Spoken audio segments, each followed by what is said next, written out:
Começa mais uma edição do JR 15 Minutos, o podcast da Record TV que aprofunda as notícias que mais mexem com a nossa vida. As medidas protetivas são mecanismos legais de proteção a pessoas que, de alguma forma, se encontram numa situação vulnerável, geralmente violência doméstica. Com elas, os agressores ficam proibidos de se aproximar das vítimas. E quando o pedido não é aceito pela justiça? Só no ano passado, 30 mil foram recusados, um aumento de 11,81% em comparação com 2021. Como as vítimas podem conseguir este instrumento de proteção? A palavra da vítima é decisiva em casos de violência doméstica? E quando o pedido é negado, o que deve ser feito? O 15 Minutos de hoje esclarece essas e outras dúvidas com a promotora de justiça do enfrentamento da violência doméstica de São Paulo, Nathalie Malveiro. Seja bem-vinda ao nosso podcast, doutora. Olá, obrigada pela oportunidade de poder falar desse assunto e trazer esses esclarecimentos. Quem nos acompanha nessa entrevista é o repórter da Record TV, Guilherme Mendes. Bem-vindo, Guilherme.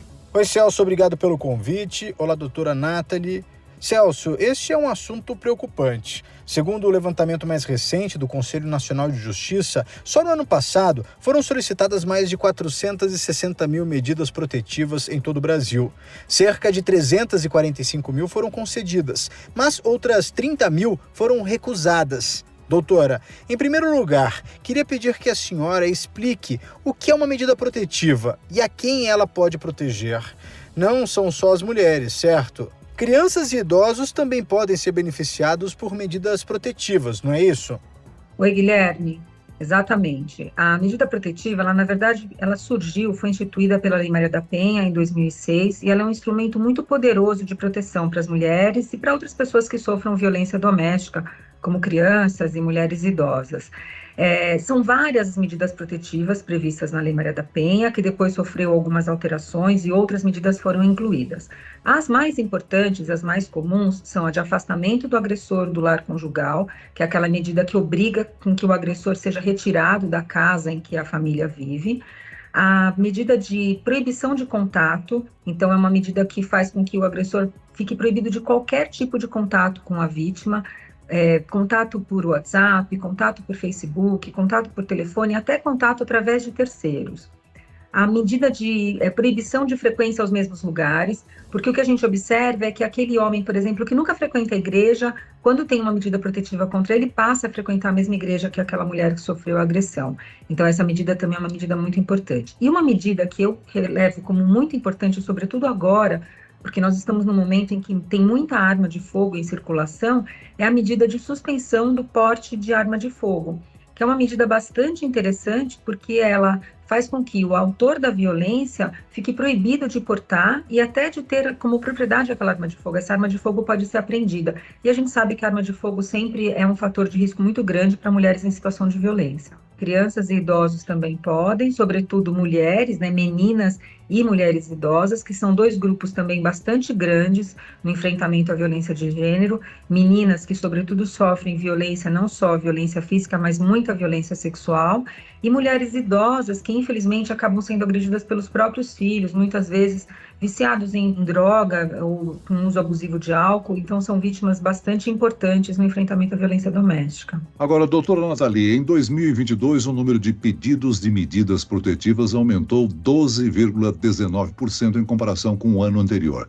É possível afirmar que a flexibilização das medidas sanitárias contra a Covid-19 teve impacto sobre esse tipo de recurso? Mais vítimas procuraram por esse instrumento? Eu acho que sim. O que nós avaliamos é que durante o período da pandemia e das restrições de circulação, muitas mulheres sofreram violência sem poder pedir ajuda. Elas não tinham nenhuma desculpa para sair de casa por conta das restrições para poder fazer, então, um registro de uma ocorrência. Com a flexibilização dessas medidas, essas mulheres, então, conseguiram voltar a circular e poder fazer esses pedidos de ajuda. É importante a gente salientar que nem sempre isso é um reflexo de que a violência doméstica esteja aumentando, mas sim de que uma cifra oculta vem agora aparecendo. Mais mulheres estão tendo coragem, tendo informação para fazer esses pedidos de medida protetiva. A gente já citou aqui que a medida protetiva é um instrumento previsto na Lei Maria da Penha. Nós costumamos destacar aquelas que protegem a mulher da violência do companheiro ou do ex-companheiro, mas medidas protetivas também podem garantir a preservação dos bens das mulheres, né? Exatamente. A mulher, ela também tem uma possibilidade de preservar o seu patrimônio, os seus bens. É importante a gente informar que mesmo quando a mulher sai de casa, por exemplo, por uma situação de agressão, de emergência, ela tem o direito de pedir que a autoridade policial a acompanhe, destaque um policial para acompanhá-la em casa, ainda que ela não queira voltar para aquela casa, mas para que ela possa pegar a documentação dela, a documentação dos filhos, os objetos de uso pessoal, material escolar, uniforme. Ela tem esse direito de pedir, no momento em que ela registra a ocorrência, um policial para ajudá-la a fazer essa recuperação desses bens de uso mais, digamos assim, imediatos, né? Independente depois da questão do patrimônio ser dividido, como vai ser feita a separação. Doutora, e fazendo um recorte etário, racial ou até mesmo regional, existe um determinado grupo de mulheres que procuram por esse recurso? A vulnerabilidade social e o desemprego influenciam de alguma forma? A violência doméstica ela é muito democrática, ela atinge mulheres de todas as classes sociais, de todos os níveis educacionais. Na promotoria de justiça, eu já atendi mulheres de todos os níveis intelectuais e financeiros que você possa imaginar. Mas é certo que mulheres mais vulneráveis não têm outra solução para adotar que não a busca pelo registro da ocorrência na unidade policial. Mulheres mais vulneráveis socialmente acabam procurando mais a delegacia de polícia, enquanto mulheres menos vulneráveis acabam solucionando esse problema através de advogados. O que a gente consegue verificar, e nós estamos nos debruçando sobre esses dados, é que mulheres negras, elas acabam sendo mais vítimas de feminicídio e obtendo menos medidas protetivas. Então, talvez a gente tenha aí um viés de racismo também no atendimento a essas mulheres, que acaba prejudicando a proteção delas mesmas. Agora, doutora, como é que se pede uma medida protetiva? A quem a pessoa procura? É preciso um advogado ou advogada? Pode ser pedido diretamente numa delegacia? Não precisa de advogado. A pessoa pode, no registro do boletim de ocorrência, pedir essa medida protetiva. Ela pode, por exemplo, procurar um promotor de justiça na cidade dela e pedir essa medida protetiva ao promotor de justiça que faz esse pedido ao juiz. Nas cidades maiores em que tem a Casa da Mulher Brasileira, esse é um instrumento muito importante, muito eficaz de proteção às mulheres, que podem ir à Casa da Mulher Brasileira, onde ela já faz o registro da ocorrência, onde ela já pede a medida protetiva, tem sempre um juiz e um promotor de plantão para fazer a concessão dessa medida, ela já tem atendimento psicossocial, ela já é acompanhada ao IML, é muito fácil para ela pedir a medida protetiva. Mas, basicamente, Delegacia de Polícia, Ministério Público. Doutor, em regra, é o juiz que decidirá sobre a concessão ou não do recurso. O que a autoridade analisa antes de atender o pedido? Guilherme, o juiz ele tem que analisar elementos básicos. Primeiro, se tem um perigo ali naquela situação, se realmente a mulher está numa situação de perigo, e se tem um indício de que aquela situação está ocorrendo. Ele não precisa de uma prova cabal, até porque a medida protetiva, se a gente for avaliar, ela é uma medida de muito pouca restrição. Eu costumo dizer que em pleno século XXI, se uma mulher diz que não quer mais ter contato com o ex-namorado, com o ex-companheiro, essa vontade dela deveria ser aceita, independente de um juiz ter que determinar que essa vontade seja cumprida. O problema é que muitos juízes mal preparados para trabalhar com a Lei Maria da Penha, com a violência de gênero, alguns promotores e alguns advogados mal preparados acabam fazendo exigências que impedem a concessão dessa medida protetiva. Então, exigem, por exemplo, que a mulher tenha testemunhas. Normalmente, esse nível de violência ocorre no interior da casa, no interior do lar, onde não tem outras pessoas, e justamente ocorre quando não existem outras pessoas presentes.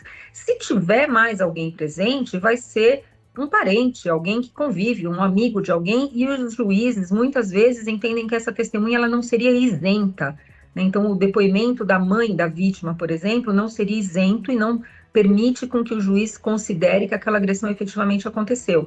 Então, o problema é esse: se os juízes começam a fazer exigências que não se coadunam com a situação de violência doméstica, a gente fica numa sinuca de bico, a gente não tem saída para a situação dessa mulher. Somente quando ela tiver testemunhas estranhas é que ela vai poder fazer, então, o registro de um boletim de ocorrência, ela vai poder conseguir uma medida protetiva. E isso acaba deixando muitas mulheres desprotegidas. O Guilherme, você conversou com uma vítima de violência doméstica, ela teve vários pedidos negados pelo Tribunal de Justiça. Como é que essa vítima se sentia? O que é que ela relatou? Exatamente, Celso. A vítima foi casada por 10 anos. até que pediu a separação. O ex-marido não aceitou o fim do relacionamento e então o pesadelo começou. As agressões continuaram mesmo após o término e todas foram presenciadas pelos 2 filhos do casal, um menino de 5 e outro de 10 anos. Ela chegou a procurar por ajuda, mas teve 4 pedidos de medidas protetivas negados. Vamos ouvir um pouquinho o depoimento dela. Eu troquei a fechadura da porta e ele tentou invadir, me ameaçou, pegou a faca e disse que ia me matar. Senti muito medo, me senti desprotegida, eu só queria ficar trancada. O que eu hoje mais queria nessa vida era paz, só paz. Paz na minha vida e que as autoridades olhassem um pouquinho mais para a mulher. Doutora, quando um pedido é negado, cabe algum recurso por parte da vítima? Sim, Guilherme, a vítima pode recorrer através de um advogado ou mesmo pedindo orientação do Ministério Público. O Ministério Público também pode recorrer e costuma recorrer das situações de indeferimento de medida protetiva e costuma recorrer também das situações em que medidas protetivas são concedidas com prazo. A medida protetiva ela não tem um prazo pré-fixado. O prazo da medida protetiva é enquanto perdurar aquela situação de risco. Então, o Ministério Público está apto para recorrer nessas situações também. Apesar do crescimento no número de pedidos, a estimativa é de que existam muito mais vítimas de agressões que não têm coragem de buscar medidas protetivas, né, doutora? Exatamente. Nós temos que entender que a violência contra a mulher, a violência de gênero, ela é uma violência muito cruel, né? Essa mulher, ela sofre diversas agressões até fazer o primeiro registro de ocorrência. E são vários os fatores, e é isso que os operadores de direito precisam entender, e as pessoas em geral precisam entender, são vários os fatores que levam a mulher a demorar para procurar essa ajuda. Não é porque a mulher gosta de ser agredida, não é porque a mulher aceita aquela agressão, é porque ela foi levada àquela situação, né? A agressão não começa de uma hora para outra, ela vem se instalando aos poucos, a mulher ela vai perdendo todo o contato com amigos, com parentes, ela fica muito isolada, ela perde a autonomia financeira muitas vezes. Então, quando as agressões começam efetivamente, ela está numa situação de violência psicológica e de isolamento em que ela não sabe mais para onde recorrer, né? Então, eu acho que esse é o entendimento que nós temos que ter, que as mulheres demoram para procurar ajuda, não é porque elas querem ou porque elas gostam daquela agressão que elas sofrem. Isso faz com que a gente tenha efetivamente um número muito menor de registros de ocorrência de pedidos de medida protetiva do que efetivamente casos de mulheres que são agredidas e que sofrem violência doméstica.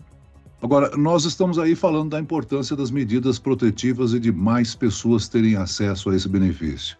Nós já relatamos em reportagens que muitas vezes, mesmo com medidas protetivas, as mulheres chegam a ser mortas. Eu pergunto, há falhas ainda na operação dessas medidas, doutora? Sim, claro que há falhas. A medida protetiva, no final das contas, ela é um papel. Se ela não tiver uma política, se o Estado não estabelecer uma política de fiscalização se essas medidas protetivas estão sendo cumpridas, a mulher acaba morrendo mesmo com essa medida protetiva na mão. Em algumas cidades, a capital de São Paulo é uma delas, existem projetos de fiscalização dessas protetivas. Aqui na capital, a gente faz com o projeto Guardiã Maria da Penha, que é uma parceria do Ministério Público com a Guarda Civil Metropolitana, em que os guardas civis capacitados pelo Ministério Público, treinados para essa questão da violência de gênero, identificam essas mulheres com medidas protetivas e fazem visitas esporádicas e de surpresa para verificar se nenhum autor de violência voltou, por exemplo, para o lar, né, ou continua importunando essas mulheres.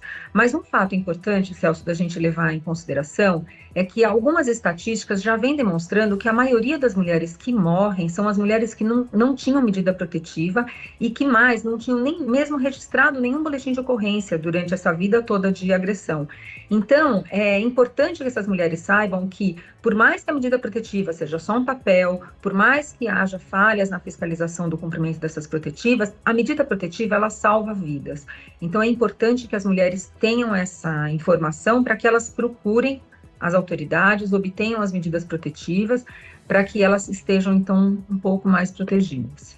Muito bem, nós chegamos ao fim desta edição do 15 Minutos. Eu quero aqui agradecer a participação e as informações da promotora de justiça do enfrentamento da violência doméstica de São Paulo, Nathalie Malveiro. Muito obrigado, doutora. Obrigada a você, obrigada pela oportunidade de a gente falar sobre o tema. E agradeço a presença do repórter da Record TV, Guilherme Mendes. Obrigado, Guilherme. Celso, eu que agradeço a oportunidade, sempre uma satisfação enorme estar aqui conversando com você. Doutora Nathalie, muito obrigado também pela atenção e até a próxima. Esse podcast contou com a produção de David Bezerra e dos estagiários Lucas Brito e Kátia Brazão. Sonoplastia de Marcos Vinícius, coordenação de conteúdo, Edvaldo Nunes e Deni Almeida, direção editorial Tiago Contreira, vice-presidente de jornalismo Antônio Guerreiro. E eu, Celso Freitas, te aguardo no próximo episódio. Até amanhã.